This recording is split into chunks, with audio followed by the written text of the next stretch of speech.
So I want to talk about sports cards and racism and how they actually helped me, a halfie. I refer to myself affectionately as a halfie, but mixed, biracial. The worst one is mulatto. Don't say that, but you know, call it whatever you want. But the racism in sports cards is everywhere. It affects the prices. It affects the way people look at sports figures. It affects everything. And yet nobody will talk about it. I watch a lot of guys on YouTube who I respect and who have a decent opinion most of the time. You know, the sports card investor, Chris Sewell, Jeff, even the dad, the sports card finance dad, whatever he calls himself. I watch a lot of these guys, and I think they do a good job. Teapot is from Detroit, and he works for the, what's it called, Market Movers. And I think all that stuff is great. But the fact is, nobody talks about the racism. Nobody talks about, like, people will say, it's weird how Patrick Mahomes cards are sliding, or, you know, it's the Tiger Woods thing all over again, that Patrick Mahomes, for the first time in his career, isn't playing better than everybody else ever has. So he's sliding. So he's all washed up. His cards are dropping. It's blah, blah. And we don't know why. Yet guys like Baker Mayfield still continue to command big prices when they're not very good. They haven't ever been good. They don't have even close to the amount of accomplishments that Patrick Mahomes has. And it's obvious to me that the white society has gotten used to the fact that they will have black people around them, but they're not okay with the miscegenation. The mixing of races still isn't an okay thing.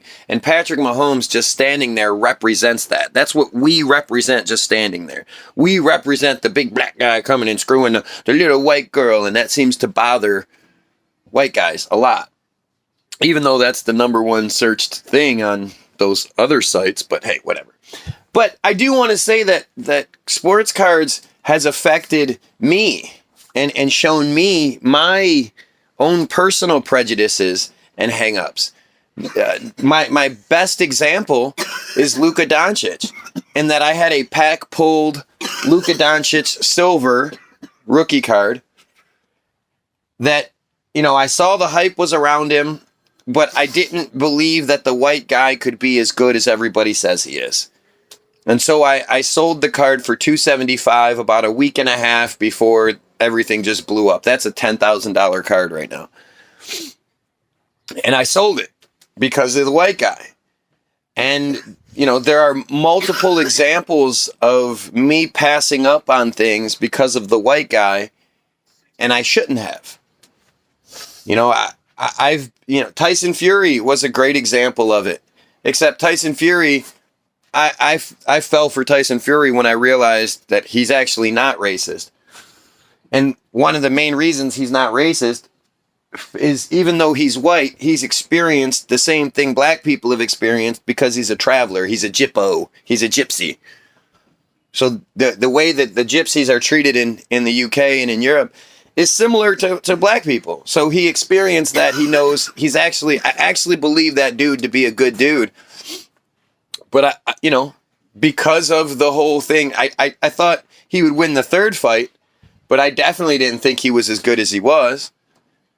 And I just, there aren't a bunch of examples like that. Justin Herbert might be one of those examples as well, but it's too early to tell. But the fact that his prices command so much money. I saw his prices. I saw a rookie card of his selling for more than a Jim Brown rookie the other day. And how is that possible? How does that even make any sense whatsoever? But that's just my thing is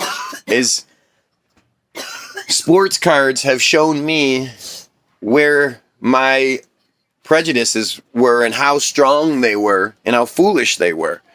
And I really hope that everybody else can have a similar experience, because there really is a lot of racism that drives the market. Lamar Jackson prices, Kyler Murray prices, all these guys. Patrick Mahomes should be one of the highest selling sports cards there is, just unquestionably. And dude's team has a few bad games. You know, half of his interceptions are from tipped balls. There's been fumbles. There's been all these kinds of weird things that have happened. Hey, that Blue Jays searching through the stuff again. But you know, it's just for somebody that looks like him, for somebody that has experienced similar stuff, I can tell you that it absolutely is the racism that exists. And the racism is so much stronger than people are willing to talk about. And it's not going to get fixed until white people who claim they're not racist. White people claim they're not racist all the time, but they never can see it. And this would be a great chance for people to figure that out. And you know what's strange is the reality is that I should stop fighting it and just start collecting around it. That way I can make the smarter decisions because I realize something other people don't.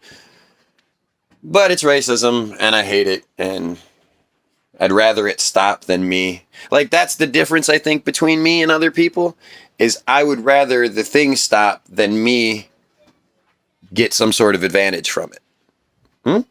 Anyway, you can get a free download, www.the-bilderberg, BILDERBERG-group.com. And you can get music there that actually talks about this kind of stuff and isn't all about teeth and shoes and hose. I got resin on my lip. See ya.